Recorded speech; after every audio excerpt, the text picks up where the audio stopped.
Hai viewers, welcome back to my YouTube channel. Kali ini lalu episode 19, kita mau ngebahas pertanyaan dari Rizky Auliah, yaitu kakak bisa menjelaskan tentang asas praduga tak bersalah? Bisa dong.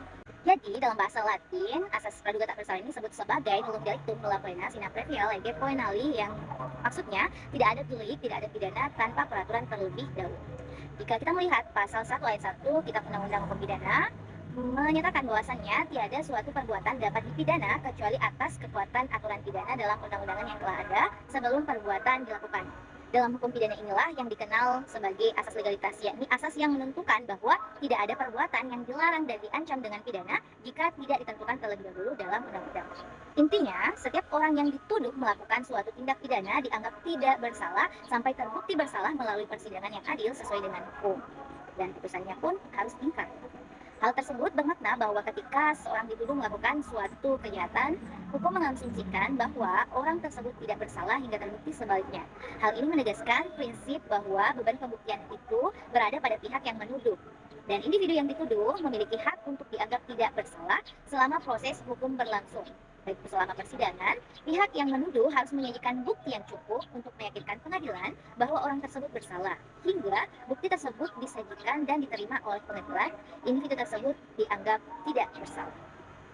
Adapun beberapa poin kunci terkait dengan asas praduga tak bersalah meliputi yang pertama, presumpsi tidak bersalah. Seorang yang dihadapkan pada tuduhan dianggap tidak bersalah sampai adanya bukti yang meyakinkan dan memadai untuk menunjukkan sebaliknya.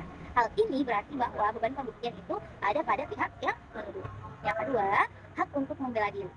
Individu yang dituduh memiliki hak untuk membela diri dan menyajikan argumen serta bukti yang mendukung klaim ketidakbersalahannya. Ketiga, pengadilan yang adil. Asas praduga tak bersalah terkait erat dengan prinsip adanya pengadilan yang adil. Hal ini mencakup hak untuk mendapat nasihat hukum, hak untuk mendengarkan dan menanggapi tuduhan, serta hak untuk memanggil saksi. 4. Netralitas pengadilan. Pengadilan harus bersifat netral dan tidak boleh memihak kepada salah satu pihak. Hakim harus memutuskan berdasarkan bukti yang ada dan hukum yang berlaku.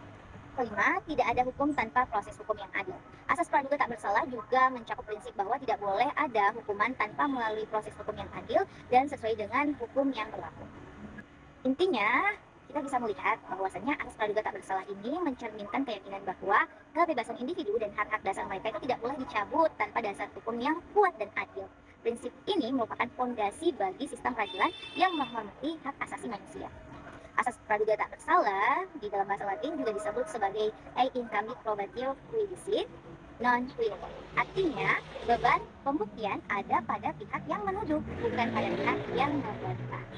Sekian, jangan lupa like, comment, share, dan subscribe karena dukungan kalian sangat berharga. Terima kasih and see you on my next video. Jika ada pertanyaan, silahkan diajukan di Instagram atau komen di bawah ya.